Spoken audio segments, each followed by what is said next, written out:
Module-based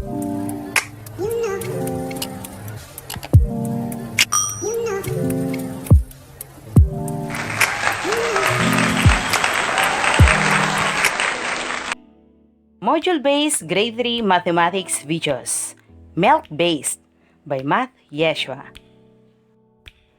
Isang masayang pagtungtong sa ikatlong baitang. Unang quarter, unang linggo, unang aralin. Pagpapakita ng bilang 1,000 hanggang 10,000 o visualizing numbers from 1,000 to 10,000. Noong nasa ikalawang baitang ka pa, napag-aralan mo ang tungkol sa pagpapakita ng bilang hanggang 1,000. Ngayon, mas mapapalawak pa ang iyong kaalaman ukol sa bilang. Mahalagang malaman mo ang wasong pagbibilang at pagkukumpara ng dami ng mga bilang dahil magagamit mo ito sa pang-araw-araw na pamumuhay. Sa bawat kilos mo bilang isang anak o bilang isang mag-aaral, kailangan mo ang bilang. At habang ikaw ay lumalaki, lumalawak din ang iyong kapaligiran dahil nadaragdagan ang bilang ng mga taong iyong nakakasalamuha. Sa araling ito, inaasahang maipakikita mo ang bilang 1,000 hanggang 10,000 gamit ang iba't ibang larawan o simbolo ng set. Handa ka na ba? Tara na at lakbayin ang daan patungo sa karunungan. Simulan na natin! Bago simulan ang pag-aaral, sagutin mo muna ang subukin upang malaman kung gaano na ang nalalaman mo tungkol sa ating aralin. Ihanda na ang iyong sagutang papel. Subukin. Panuto. Piliin ang titik ng katumbas na bilang sa bawat pangkat o set.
Ngayon naman ay ating alamin ang mga tamang sagot. Susi sa pagwawasto. Kumusta ang mga sagot mo? Nahirapan ka ba? Kung 5 ang bilang ng iyong tamang sagot, ikaw ay napakahusay. Nagpapakita ito na naintindihan mo ang aralin noong nakaraang baitang. Nagpapakita rin ito na marami ka ng alam tungkol sa paksang aralin ito. Maaari mo nang laktawan o skip ang videong ito. Subalit, kung 1 o hanggang 4 ang bilang ng iyong maling sagot, kailangan mo pa ng tulong. Ang videong ito ay para sa iyo. Sa pamamagitan ng mga pagsasanay na nakapaloob dito, makatutulong ang mga ito upang higit na malinang ang iyong kasanayan. Kung pag-aaralang mabuti ang nilalaman ng video, matututuhan mo ang mga sagot sa lahat ng mga tanong sa lahat ng pagsasanay. Handa ka na ba? Tara, tunghayan natin ang panimula ng ating unang aralin.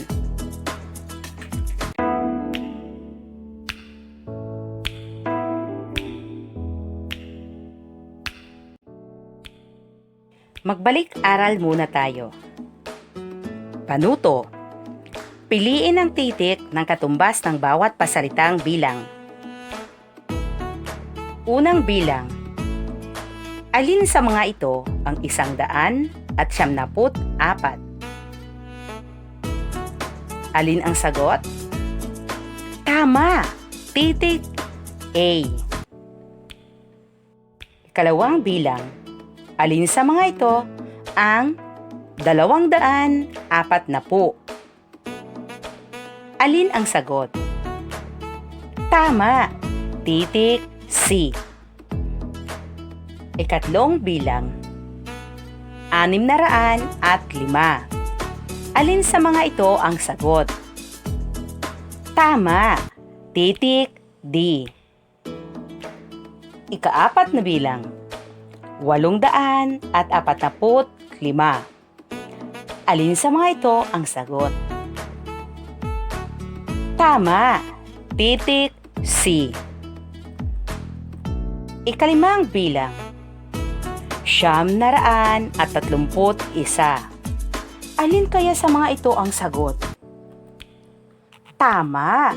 Titik A.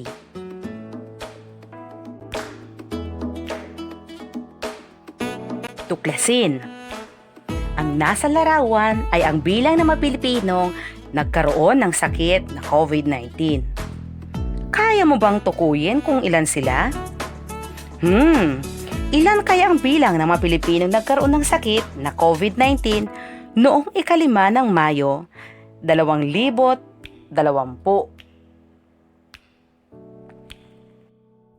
Isang paraan upang mapadali ang pagpapakita ng dami ng bilang ay ang paggamit ng larawan o simbolo. Pag-aralan natin ang nasa pisara. Squares, ito ay katumbas ng isahan. Longs, ito ay katumbas ng 10. Flats, katumbas ng 100. Blocks, katumbas ng 1,000.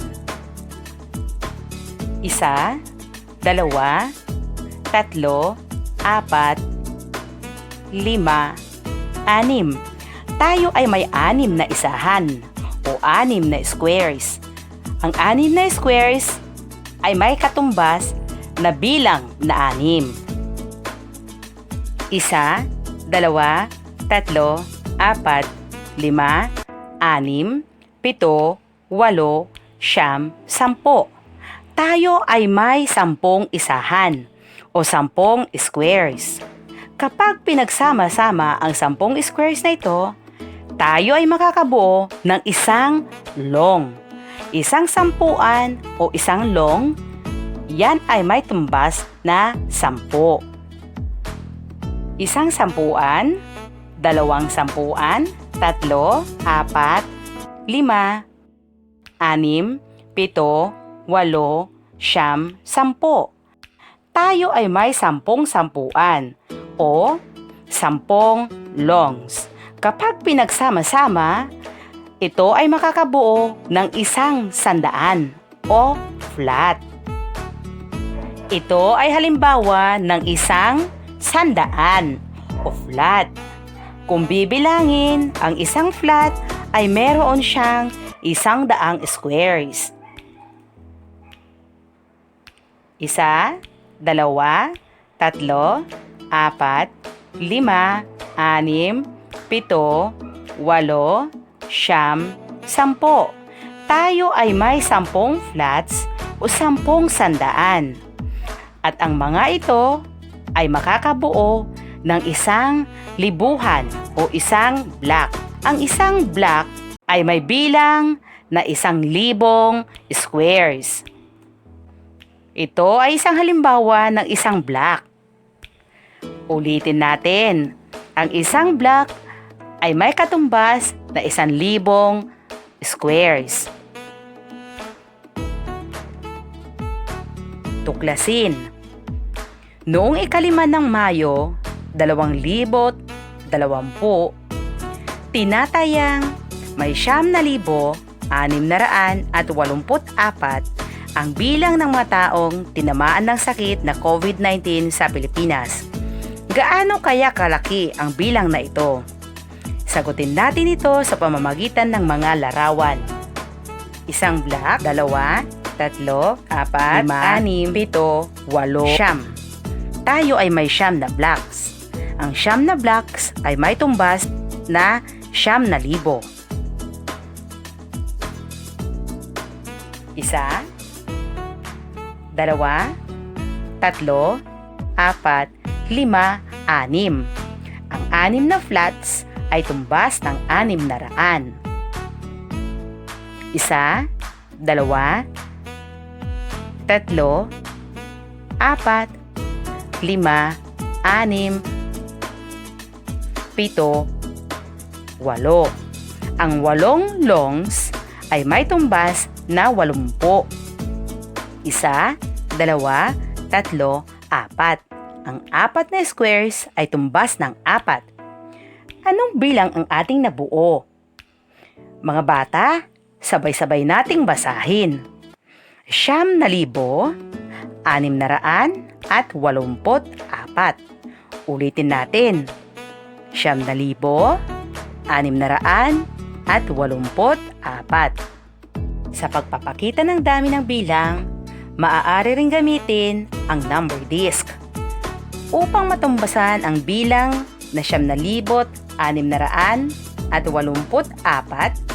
pag-aralan natin ang malarawan sa pisara.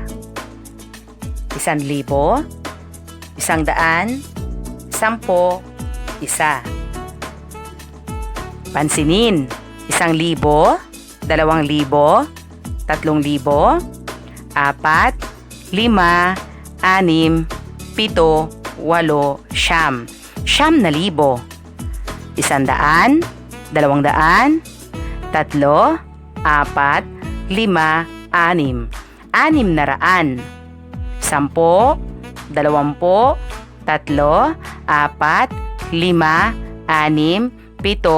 5, 6, 7, 8.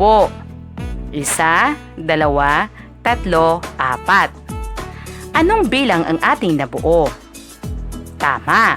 Sabay-sabay tayong basahin ang bilang 9,684.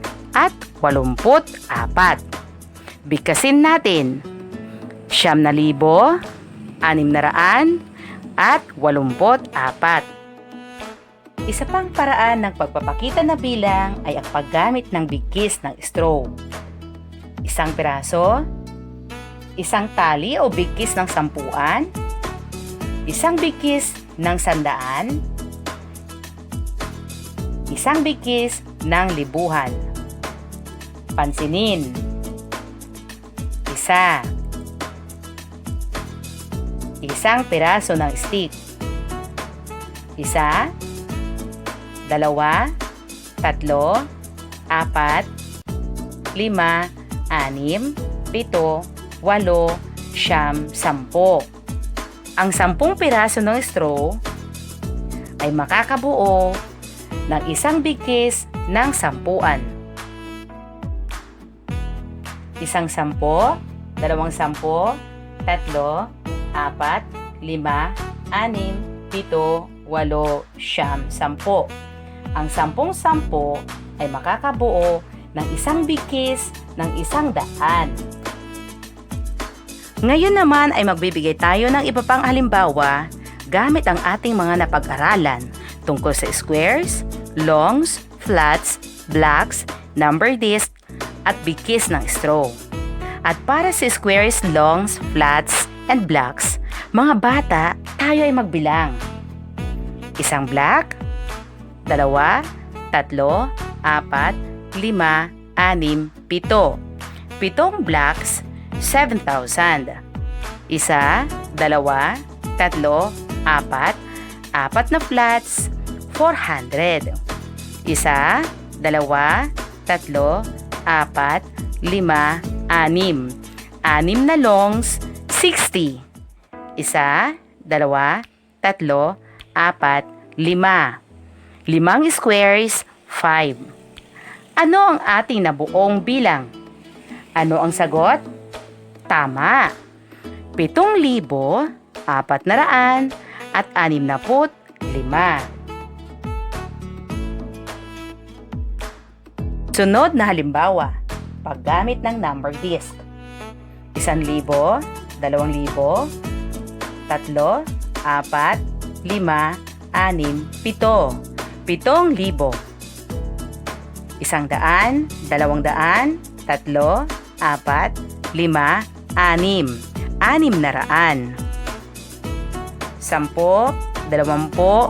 30, 40, 50. 50.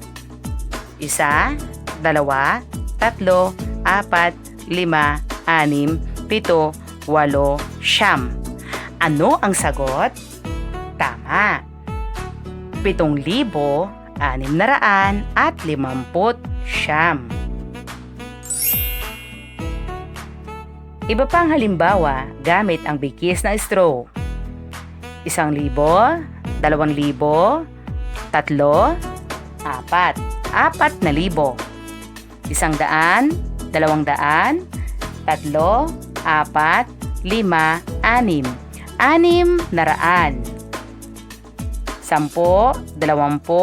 30, 4, 5, 6, 7, 8, 9. 9 na po. 1, 2, 3, 4, 5. 5. Ano ang nabuo nating sagot? Tama. 4,000, 600 at 95. Ngayon naman ay iyong sagutan ang ginabayang pagsasanay bilang isa. Panuto. Piliin ang katumbas na bilang ng bawat pangkat o set ng libuhan, sandaan, sampuan at isahan gamit ang number disc. Piliin ang titik ng tamang sagot. Isulat ang sagot sa sagutang papel. Ang unang bilang ay nagawa na para sa iyo. 1,000, 100, 10, 1. Pansinin, ang unang bilang ay may sagot na. Alin sa mga bilang ay nagpapakita ng 2,000, 900, 1 sampuan at 7 isahan? Tama! Titik C.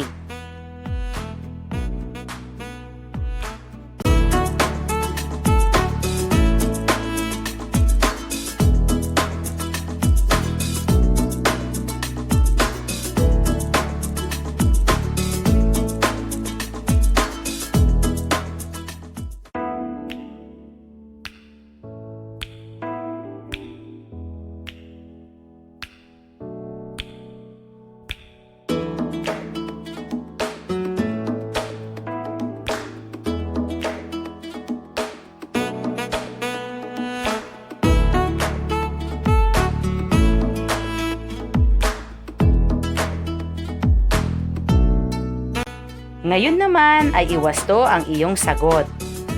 Para naman sa pagtataya, piliin ang angkop na pangkat o set ng libuhan o blocks, sandaan o flats, sampuan o longs, at isahan o squares na katumbas ng bilang na nasa kahon.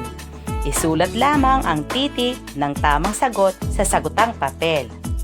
Laging isaisip, ng isang square ay may tumbas na 1, ang isang long ay may tumbas na 10, ang isang flat ay may katumbas na 100, at ang isang block ay may tumbas na 1,000 squares.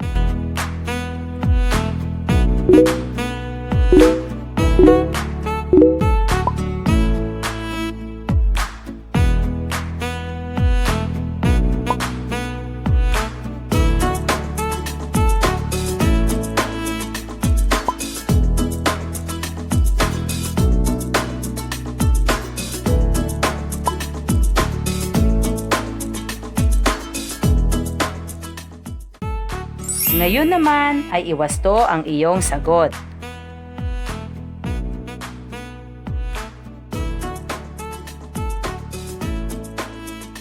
At para sa iyong malayang gawain, ibigay ang bilang na ipinakikita ng bawat set.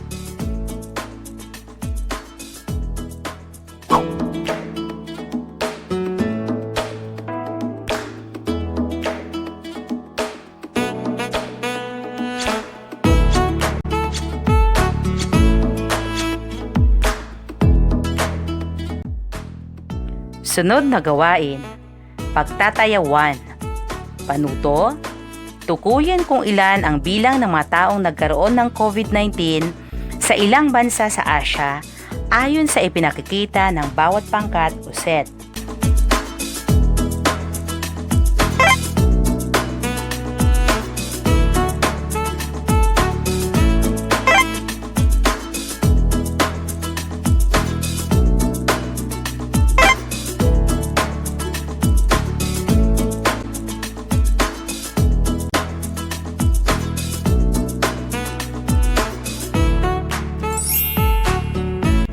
Susi sa pagwawasto.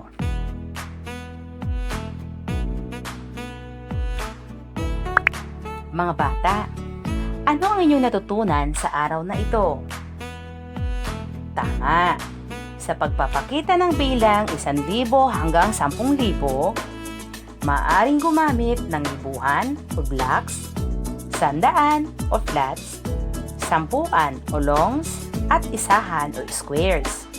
Dagdag pa rito ang number disc at bigkis ng straw. Isagawa. Ang sumusunod na bilang ay bilang ng mga tinamaan ng COVID-19 sa Pilipinas sa loob ng 5 araw ayon sa Kagawaran ng Kalusugan ng Pilipinas. Panuto. Gamitin ang number disc ng libuhan, 100, 10, at isahan upang maipakita ang katumbas na bilang.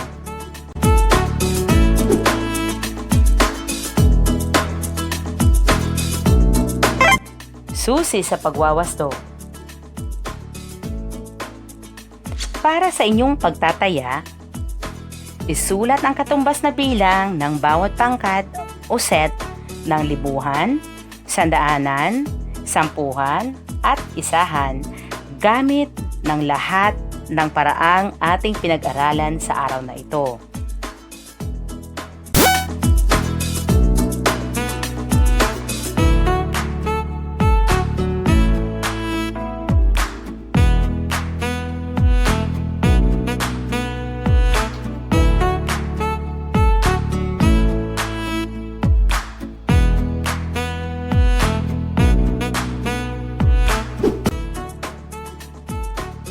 Karagdagang gawain.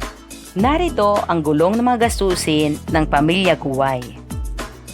Dahil sa quarantine, pansamantalang natigil sa trabaho ang ama ng pamilyang Guway. Dahil dito, nakiusap ang ina sa mga anak na magtulungan sila sa pagtitipid. Panuto. Ipakita ang halaga ng bawat gastusin sa pamamagitan ng pagguhit ng number disc ayon sa ibinigay na halaga sa gulong. Gawin ito mula sa pinakamalaki hanggang sa pinakamaliit.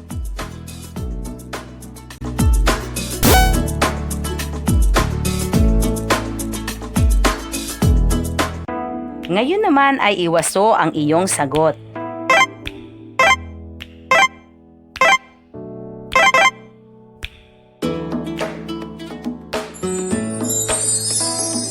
Magaling na bata! Binabati kita!